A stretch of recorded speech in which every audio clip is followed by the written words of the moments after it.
എന്താ പെൺകുട്ടികൾക്ക് ഇങ്ങനെ സിമ്പിൾ ഡ്രസ് ധരിക്കുന്ന പുരുഷന്മാരെ ഇഷ്ടമല്ലേ? Don't the like? ഓഹോ, ഇതാണോ simple dress?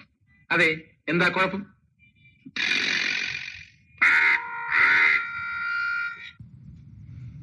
Hello, my dear students. This is Vishwas.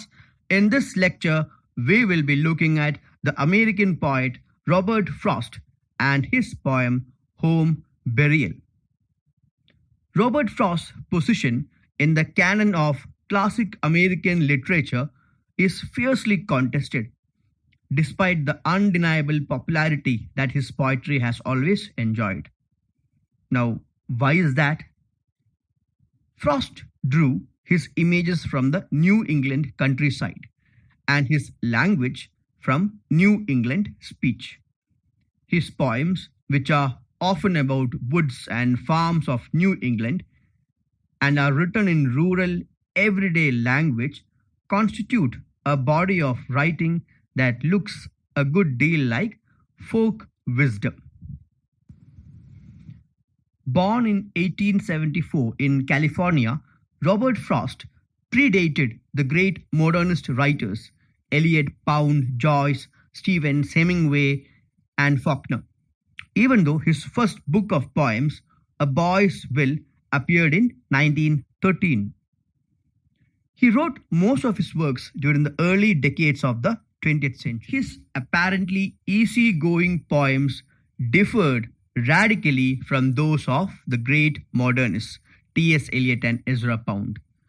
Their work was learned, difficult, and alluded to earlier cultures. They took a pessimistic view of modern life and was overtly international. Frost's poems were also found lacking by the critical establishment that from the 1930s were interested in politically charged issues.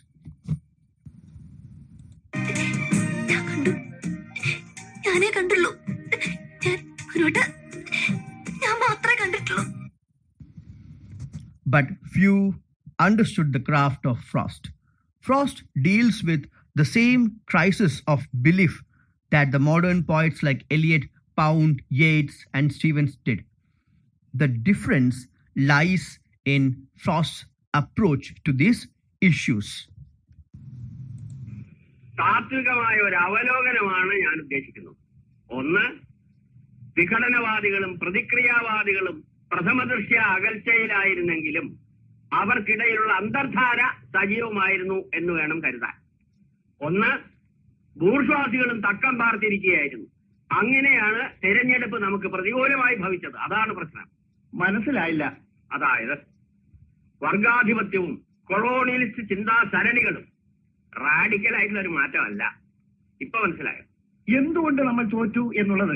ലളിതമായിട്ട് പറഞ്ഞാൽ എന്താ, ഈ പ്രതിക്രിയാവാദകവും കൊളോണിയലിസവും എന്നൊക്കെ പറഞ്ഞു വെറുതെ confusion ഉണ്ടാക്കുന്നതിന് ഉത്തമം. That was the difference between Frost and other modernist authors. His subject, his language, and his style. Frost used common everyday language along with sardonic wit and wry pragmatism. The matter-of-fact outlook of Frost's poetry was compatible to a rich vision of language and passion, even of fantasy. Although Frost's images and voice often seem familiar and old, his observations have an edge of skepticism and irony that makes his work, upon rereading, never as old-fashioned, easy, or carefree as it first appears. In its embodiment of both tradition and skepticism, Frost's poetry helped provide a link between the American poetry of the 19th century and that of the 20th century. Despite their homely manner and materials, Frost's poems are large propositions requesting all to reconfigure our sense of who we are and where we live. Stopping by woods on a snowy evening epitomizes this feature of Frost's genius. The woods are lovely, dark and deep, but I have promises to keep, and miles to go before I sleep, and miles to go before I sleep. These lines are some of the most quoted by school students and students in colleges and are used by orators to hint at the great things they are yet to do or the endless pain they will create with their verbosity that will put any weary listener to tells the story of a man traveling through some snowy woods on the darkest evening of the year, and he is pretty much in love with what he sees around him. He's on his way back to town, but he can't quite tear himself away from the lovely and dark woods. The setting seems peaceful and soothing, yet it is deeply disturbing, and the persona is having a tug of war in his mind about choices, ownership, about letting go of things, nature and civilization at all. Frost's poems always engages with themes of human isolation and alienation, human interaction with nature, and the importance of communication. Given here are some of the poetry collections of Robert Frost: A Boy's Will, published 1913, North of Boston, 1914, Mountain Interval, 1916, New Hampshire, 1923. Now, North of Boston is a collection of 17 poems, first published in 1914. It includes two of his most famous poems, Mending Wall and After Apple Picking, and the poem we have to discuss, Home Burial. Most of the poems resemble short dramas or dialogues. It is also called a book of people because most of the poems deal with New England themes and Yankee farmers. Let us now look at the poem that is included in our syllabus, Home Burial.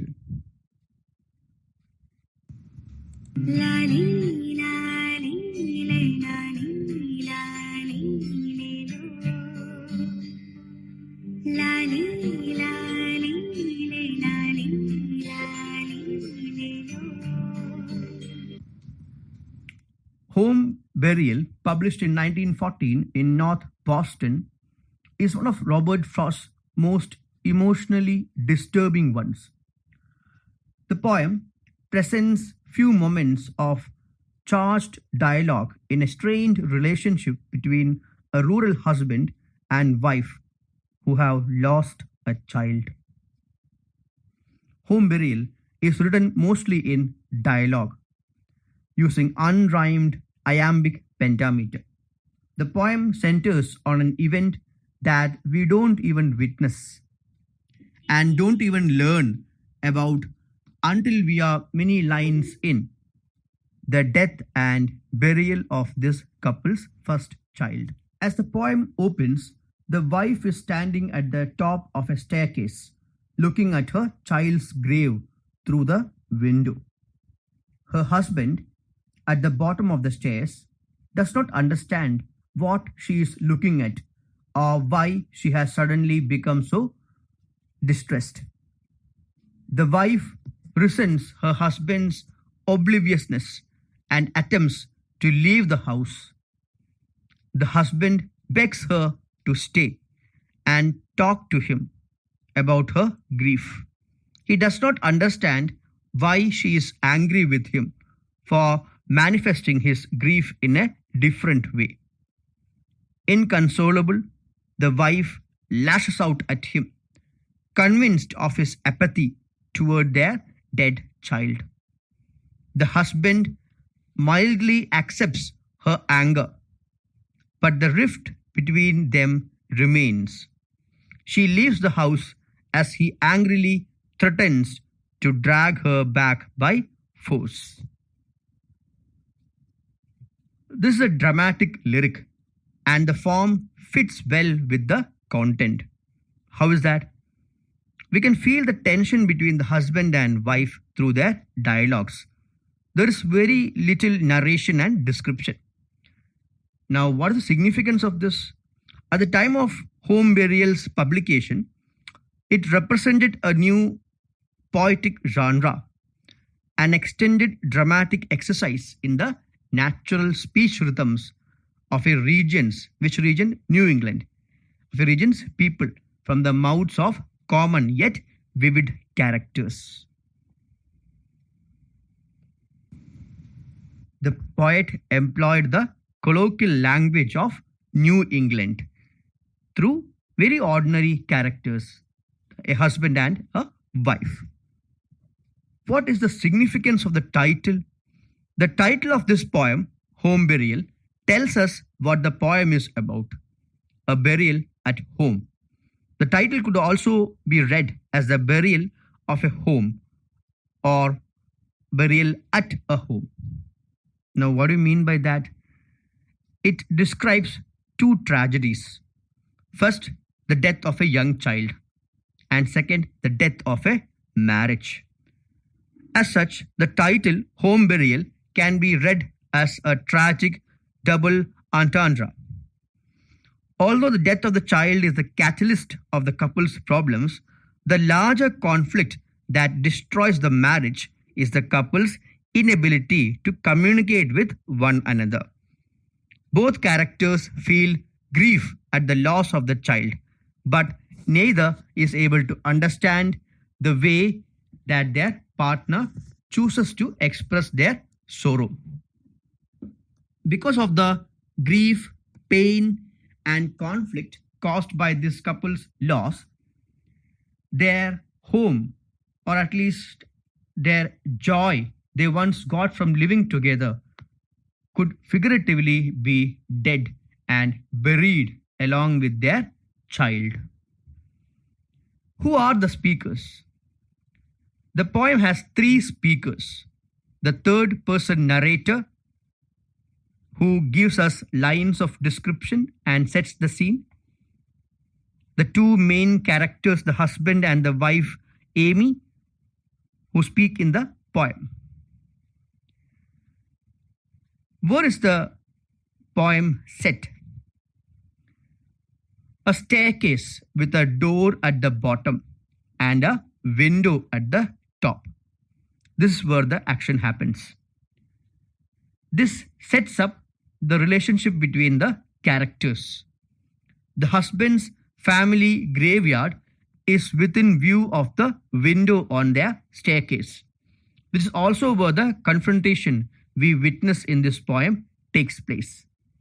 The wife stands at the top of the stairs, directly in front of the window overlooking the graveyard, while the husband stands at the bottom of the stairs, looking up at her.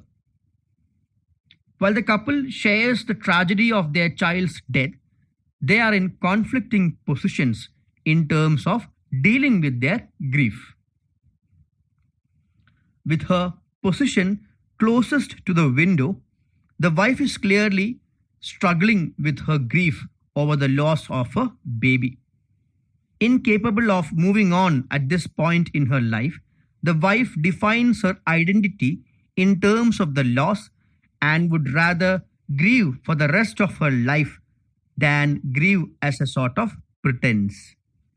The husband has dealt with his sorrow more successfully, as evidenced by his position at the bottom of the staircase, close to the door and the outside world. As a farmer, the husband is more accepting of the natural cycle of life and death in general, but also chooses to grieve in a more physical manner. How does he do it? By digging the grave of his child. Ironically, the husband's expression of his grief is completely misunderstood by the wife. She views his behavior as a sign of his callous apathy, indifference. Means, how can somebody bury their own child? That's what she's thinking about her husband. The poem presents the isolation felt by the individuals involved. Ultimately, each character is isolated from the other at opposite ends of the staircase. In order for the marriage to succeed, each character must travel an equal distance up or down the staircase in order to meet the other. The husband attempts to empathize with his wife, moving up the staircase toward her, and essentially moving backward in his own journey towards acceptance of his child's death. Even so, the wife is unable to empathize with her husband and only moves down the staircase after he has already left his position at the foot. When the wife moves down the staircase, she assumes the upper hand in the power struggle between the two by ensuring that her husband cannot move between her and the door and stop her from leaving. Without the physical capacity to keep her from leaving, the husband must attempt to convince her to stay through communication, something that, as the poem demonstrates, has been largely unsuccessful throughout their marriage. The husband and the wife represent two very different ways of grieving. The wife's grief infuses every part of her into the grieving process and does not wane with time. She doesn't agree with people who try to do their best to cope with the loss and feels that by forgetting the loss, these people are accepting death. She declares the world is evil. She does not want to get on back with her life. She is dwelling on the loss. She feels her husband is indifferent to the pain she is having. Amy feels her husband is heartless as he is able to dig the grave of his own child. The husband, on the other hand, has accepted the death of his child. He has a different process of grieving, which doesn't involve an overt display of emotion. He has buried his own child. He sees it as a penance and as a way of self-punishment. But he is a man who knows the way of the natural world and accepts that death is part of the natural cycle. Unfortunately, he is unable to speak of his pain to his wife, and his silence is being misinterpreted as indifference. We may say the wife is being too melodramatic in not being able to see that death is a natural process. One could also claim that the bereaved, who never talks through his grief, who never speaks of it, is doing himself and others injury. But again, the purpose of the poem isn't really to determine the right way to grieve. Rather, it intends to portray a failure of empathy and communication. Each person fails to appreciate the other's grieving process, fails to credit it, allow it, and have patience with it.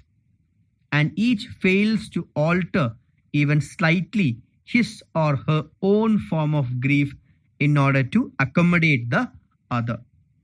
The woman misunderstands the man's actions. To her, the act of burying the child was one of supreme indifference, while to him it must have been one of supreme suffering. The man is also partially to blame, as he is unable to communicate to her. He expects his wife to understand that he too is hurting inside by keeping silence. This is having the opposite effect. If he made an effort to understand her needs and maybe give a brief defense of how he is trying to cope with their mutual loss, by talking to her, the problem could have been solved. Very often this happens in our families. We take things for granted and expect people to understand our thoughts, our actions, our emotional state just because they are blood relations or have been close to us for a long time. We don't talk to them or give them indirect clues which we expect them to pick up and act on. Then we get frustrated because of their inability to guess what is wrong with us. This turns to anger and hatred. This lack of communication causes so much tension between people. If only we let go of our misconceptions, inhibitions, and egos and communicate clearly what is on our mind without blaming the other person, to have not known things which seem so obvious to us but rarely crossed their mind. The husband tells his wife about the futility of human effort, about fortune and misfortune, about the unfairness of fate and nature by mentioning that foggy and rainy conditions will cause the best birch is a tree, the best birch fence that man can build to rot. His wife doesn't understand the philosophical implications of what he said.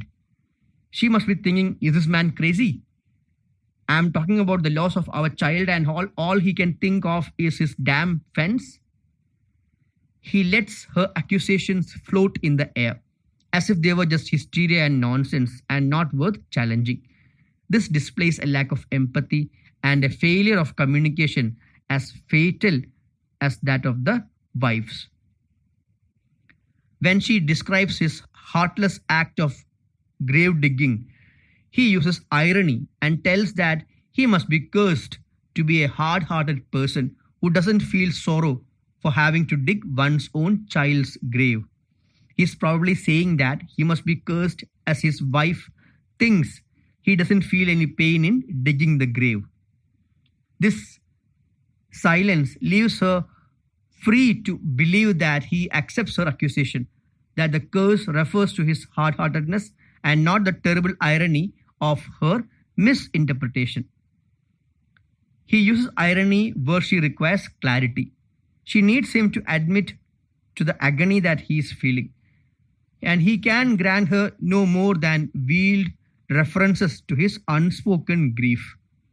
In the face of her grief's obvious persistence, he makes a callous, or at least extremely counterproductive remark. He tells, I do think, though, you overdo it a little. ഇത് കുറച്ച് over അല്ലേ എന്ന് പുള്ളി ചോദിക്കുന്നുണ്ട്. Again, that's like the end game. At this juncture, we must mention Mahashweta Devi's story Rudali, which narrated the life of women who cried in funerals as a part of their job. The protagonist is a woman who is unable to cry after her family members die one by one, and the society judges her. Being a woman, she doesn't mourn the death of her husband by crying. What kind of woman is she? We sometimes apply the reverse judgmental process to men. Boys don't cry. He's too emotional for a man. So in this context, we must look at the gender play in this poem as well. We witness the husband's futile, abortive physical threats as if he could physically coerce her into sharing her grief. But these are impulses of desperation. He is unable to convince her to share her grief. Both husband and wife acknowledge that there are separate spheres of being and understanding. He sees his inability to say the appropriate thing as a masculine trait, and she seems to agree. He feels he is unable to display emotions and not understand the emotions of his wife. He is unable to read between the lines and process the emotional appeal of his wife. The wife, on the other hand, is emotional and unable to let go of her grief. She expects her husband to talk to her about it and feels frustrated when he doesn't. These situations enforce gender stereotypes of a man's inability to be sensitive and that of women to be overly sensitive. To understand each other's grieving process results from a breakdown of Let us now look at home burial and modern poetry.